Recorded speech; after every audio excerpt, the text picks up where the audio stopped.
7 मई को जब आधी दुनिया सो रही थी, उस वक्त इंडियन एयरफोर्स पाकिस्तान के कब्जे वाले कश्मीर यानी कि पीओके में आतंकियों के ठिकानों पर बम बरसा रही थी। अटैक हुआ है नूर खान बेस पे।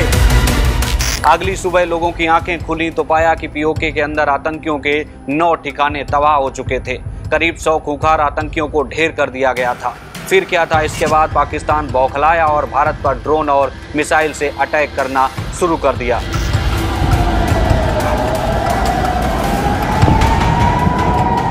लगातार पाकिस्तान ने ड्रोन और मिसाइल से नाकाम हमले की कोशिश की, लेकिन हमारी भारतीय वायुसेना ने पाकिस्तानी मिसाइलें और ड्रोन को हवा में ही मार गिराया। जमीन पर आया तो सिर्फ उनका मलबा। बाद में जब भारतीय फोर्स ने मलबे की जांच की तो पता चला कि पाकिस्तानी एयरफोर्स ने जिन ड्रोन का इस्तेमाल किया वो तुर्की के थे और जो मिसाइलें PL-15 भारत में दागी गई थी वो चाइना ने सप्लाई की थी। ऐसे में हर कोई जानना चाहता है कि भारत के पड़ोसी और पुराने दुश्मन चीन ने पाकिस्तान को जो PL-15 मिसाइलें भारत में अटैक करने के लिए भेजी थी वो फुस क्यों हो गईं? उनकी मारक क्षमता, विशेषताएं, रेंज, वजन, कीमत क्या है?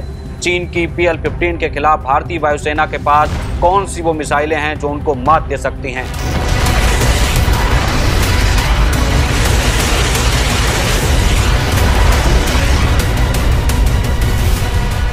तो चलिए शुरू करते हैं। नमस्कार, मेरा नाम है रानू मिश्रा और आप देखना शुरू कर चुके हैं पंजाब केसरी टीवी। दरअसल 9 मई की सुबह पंजाब के होशियारपुर में चीनी मिसाइल PL-15 पूरी तरह से सुरक्षित बरामद की गई। दावा किया जा रहा है कि मिसाइल को चीन के JF-17 लड़ाकू विमान से दागा गया था, लेकिन विस्फोट करने में विफल रही। इस बात की पुष्टि खुद भारतीय वायुसेना के एयर मार्शल AK भारती ने की। Is a probable enemy PL-15 missile which is of Chinese origin. This missile has missed its target and you can see the pieces now which are available with us. PL-15 People's Republic of China द्वारा विकसित एक radar निर्देशित लंबी दूरी की हवा से हवा में मार करने वाली मिसाइल है। इसका उपयोग चीन की वायुसेना द्वारा किया जाता है, लिहाजा पाकिस्तानी वायुसेना भी इस हथियार का इस्तेमाल करती है।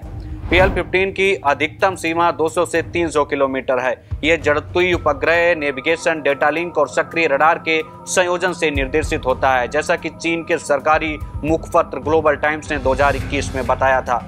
मिसाइल की लंबाई 4 मीटर है और इसका व्यास 200 मिलीमीटर है। इस मिसाइल को चीन द्वारा बने JF-17 लड़ाकू विमान से दागा जाता है। ये चीन की प्राथमिक सक्रिय रडार निर्देशित लंबी दूरी की हवा से हवा में मार करने वाली मिसाइल है। दोस्तों, रिपोर्टों बताती हैं कि मिसाइल को अमेरिका निर्मित IM-120D MRM के बराबर बनाया गया है। इसका उपयोग people's liberation army, air force, J-10C, J-16 और J-20 जैसे विभिन्न लड़ाकू विमानों से करती है। दोस्तों, इसकी कीमत करीब 300 करोड़ रुपए है। लेकिन खास बात यह है कि पाकिस्तान ने PL-15 मिसाइल को JF-17 थंडर फाइटर जेट्स में लगाया था ताकि ये भारत के राफेल और सुखोई जैसे फाइटर जेट से सामना कर सके। लेकिन यहाँ पर एक बात और जानना जरूरी है, JF-17 फाइटर जेट में पहले SD-10 जैसी कम रेंज वाली मिसाइलें थी, लेकिन अब PL-15 मिसाइल से पाकिस्तानी एयरफोर्स अपग्रेड हो चुकी है। लेकिन PL-15 जैसी ताकतवर मिसाइल को कंट्रोल करने के लिए JF-17 एक कमजोर जेट है, जिससे इसे दागना मुश्किल हो सकता है। यही वजह है कि जब पाकिस्तान ने भारत पर चाइना की PL-15 मिसाइल दागी तो जमीन पर ठीक वैसे ही आकर गिरी जैसी जेट में लगाई गई थी, यानी कोई फायर नहीं हुआ। लेकिन इसको लेकर भारतीय रक्षा अनुसंधान विंग यानी IDRF ने पाकिस्तान की PL-15 को लेकर एक रिपोर्ट पहले ही जारी की थी और इस रिपोर्ट में कहा गया था कि पाकिस्तान की PL-15 मिसाइल के दम पर पाकिस्तान भारत का कुछ नहीं बिगाड़ सकता। और रिपोर्ट सच साबित हुई जब हमारी वायुसेना ने पाकिस्तानी हमलों को नाकाम कर दिया। रक्षा विशेषज्ञों की माने तो PL-15 को सार्वजनिक रूप से बहुत कम देखा गया है। संभवतः पहली बार इसका इस्तेमाल किया गया है, इसलिए हमारे वैज्ञानिक बहुत बारीकी से इसकी विशेषताओं की जांच कर रहे हैं। अब बात करते हैं PL-15 मिसाइल क्यों बनाई गई। PL-15 के बनने की कहानी साल 2011 में उस वक्त शुरू हुई थी जब इसे लोयांग स्थित चाइना एयरबोर्न मिसाइल अकादमी यानी कि चाइना एयरबोर्न मिसाइल एकेडमी द्वारा विकसित किया गया था। इसका पहला टेस्ट परीक्षण 2012 में किया गया था। परीक्षण के 3 साल बाद यानी कि साल 2015 में PL-15 चीन की वायुसेना में शामिल हो गई।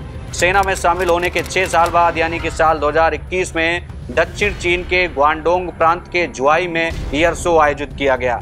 इस आयोजन में पहली बार यह घोषणा की गई कि चीन अब PL-15 मिसाइल को निर्यात करेगा। लेकिन दोस्तों, यहाँ पर हैरानी की बात यह है कि दुनिया भर में डिफेंस एक्टिविटीज पर रिपोर्ट करने वाले एक्स हैंडल क्लैश रिपोर्ट के मुताबिक PL-15 मिसाइलें जो पाकिस्तानी एयरफोर्स यानी PF के विमानों पर देखी गई हैं, वे चीन की पीपल्स लिबरेशन आर्मी एयरफोर्स के आंतरिक भंडार से ली गई हैं, ना कि निर्यात से। अगर यह बात सच है तो यह बीजिंग और इस्लामाबाद के बीच एक महत्वपूर्ण हथियार हस्तांतरण का संकेत है। यानी इससे स्पष्ट होता है कि चीन चाहता है भारत और पाकिस्तान के बीच युद्ध हो।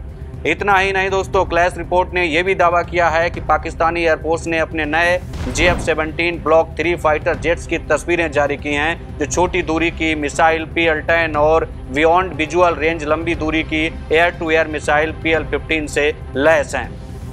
ये बात किसी से छिपी नहीं है कि पाकिस्तान को हथियारों की सबसे ज़्यादा सप्लाई चीन करता है। Stockholm International Peace Research Institute यानी कि SIPRI की रिपोर्ट कहती है कि 2020 से 2024 के बीच पाकिस्तान ने 81% हथियार चीन से आयात किए हैं। रिपोर्ट से स्पष्ट है कि आने वाले समय में पाकिस्तान को चीन से कई अहम हथियार मिल सकते हैं।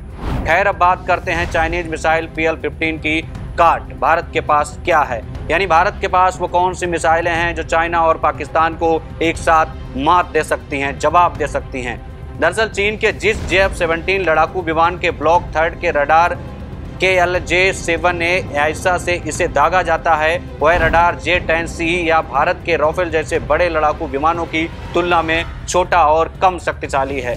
PL-15 की 145 किलोमीटर की सीमा के लिए एक रडार की आवश्यकता होती है, जिसमें पर्याप्त सीमा और ट्रैकिंग सटीकता हो ताकि मिसाइल को प्रभावी ढंग से निर्देशित किया जा सके।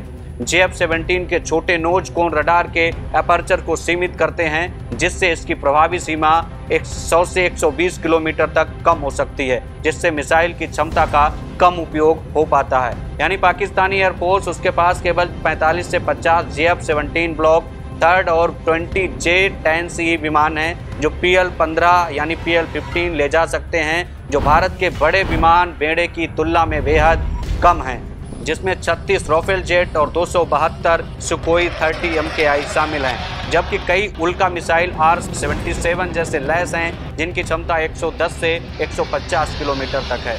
चीन की PL-15 हो या पाकिस्तान की फतेह सेकंड, हमारे पास इनके काट में ऐसी मिसाइलें और फाइटर हैं जो पल भर में इनको मिट्टी में मिला देंगे। भारत के Rafale fighter jets Meteor missile से लैस हैं, जिनकी रेंज 150 से 200 किलोमीटर है। मेटियोर की स्पीड और नो एस्केप जोन यानी जहां टारगेट बच नहीं सकता, यानी PL-15 के मुकाबले काफ़ी बेहतर हैं। इसके बाद नंबर आता है सुखोई 30 MKI और अस्त्र मिसाइल का।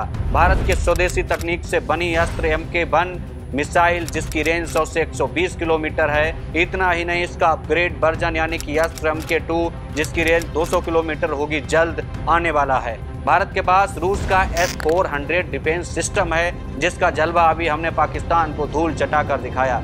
भारत ने साल 2018 में रूस से डिफेंस सिस्टम खरीदा था, जो 400 किलोमीटर की रेंज से आने वाली मिसाइलों को तबाह कर सकता है।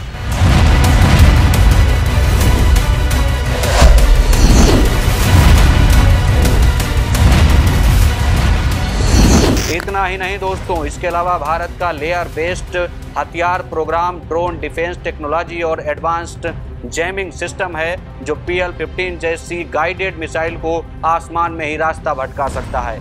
ये तो वो मिसाइलें हो गईं जो चाइना और पाकिस्तान की मिसाइलों को तबाह कर सकती हैं। इसके अलावा भी भारत के पास MICA मिसाइल, R-73 जैसी छोटी मिसाइलें भी हैं। R-73 मिसाइल का उदाहरण पूरी दुनिया साल 2019 में देख चुकी है, जब विंग कमांडर अभिनंदन ने MiG-21 बाइसन से R-73 मिसाइल से पाकिस्तानी F-16 फाइटर जेट को मार गिराया था। जिसके बाद दोस्तों अमेरिका की बड़ी किरकिरी हुई थी, क्योंकि पाकिस्तान जिस F-16 फाइटर का इस्तेमाल करता है उसको अमेरिका बनाता है। बहरहाल हमारे लिए गुड न्यूज़ ये है कि जिस PL-15 मिसाइल को पाकिस्तानी एयरफोर्स ने भारत के खिलाफ इस्तेमाल की थी, वो दरअसल दगी ही नहीं। यही वजह है पंजाब के होशियारपुर में मिसाइल पूरी तरह से सही अवस्था में पाई गई। हालांकि इसके कई जगह मलबे भी गिरे थे। इन मलबों की जांच की जा रही है। वैज्ञानिक ये पता लगाने में लगे हुए हैं कि चीन ने इसे किस तकनीक से विकसित किया है। फिलहाल दोस्तों इस वीडियो में इतना ही। आप देखते रहिए पंजाब केसरी टीवी। नमस्कार।